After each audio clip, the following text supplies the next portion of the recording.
سابق وزیر اعظم پاکستان ذوالفقار علی بھٹو ایک جلسے سے خطاب کر رہے تھے۔ اتنے میں انہوں نے پیچھے رخ کر کے دیکھا تو کرسی پر سٹیج پر براجمان تھے ان کے بیٹے مرتضیٰ بھٹو۔ اسے دیکھتے ہی بولے، غریب عوام بھوک پیاس سے مر رہی ہے، غریب عوام نیچے بیٹھی ہوئی ہے اور ذوالفقار علی بھٹو کا بیٹا کرسی پہ بیٹھا ہوا ہے، اترو نیچے اور اس عوام کے ساتھ بیٹھو۔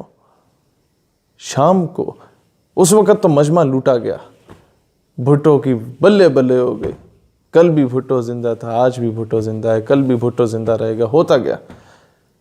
جب وہ گھر پہنچا تو دیکھا کہ مرتضیٰ بھٹو منہ سجا کے بیٹھا ہوا ہے۔ اسے دیکھ کے مسکراتا ہے اور کہتا ہے، بیٹا کوئی بات نہیں۔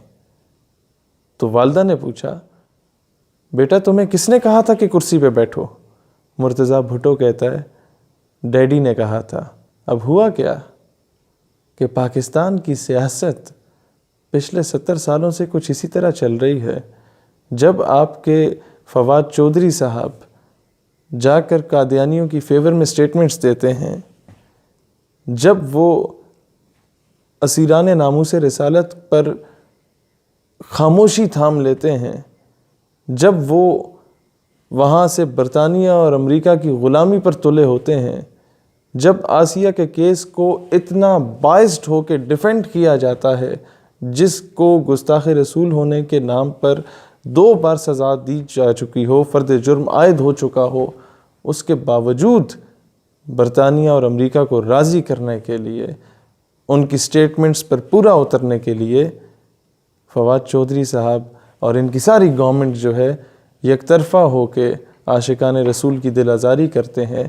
ایسے میں ایک شوشہ چھوڑ دیا جاتا ہے کہ برطانیہ ہمارا کوہ نور جو ہے اس کا ہیرا واپس کرے، اور پھر پوری قوم بھولی بھالی ہے، وہ کہتی ہے، بلے بلے فواد چودھری صاحب، آپ نے مجمع، آپ نے جلسہ لوٹ لیا۔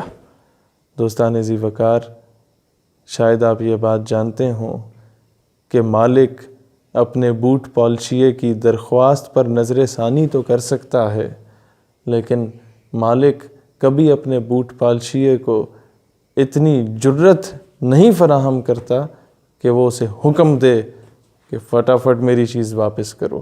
مالک بیٹی اٹھا کے تو جا سکتا ہے، ریمنڈ ڈیوس اور کرنل جوزف کی صورت میں قتل کر کے تو جا سکتا ہے، لیکن کبھی آپ کو حکم کرنے کی اجازت نہیں دیتا۔ لہٰذا ان نام نہاد سیاستدانوں کی باتوں سے، ان کی باتوں میں آنے سے گریز کریں۔ پاکستان پائندہ باد۔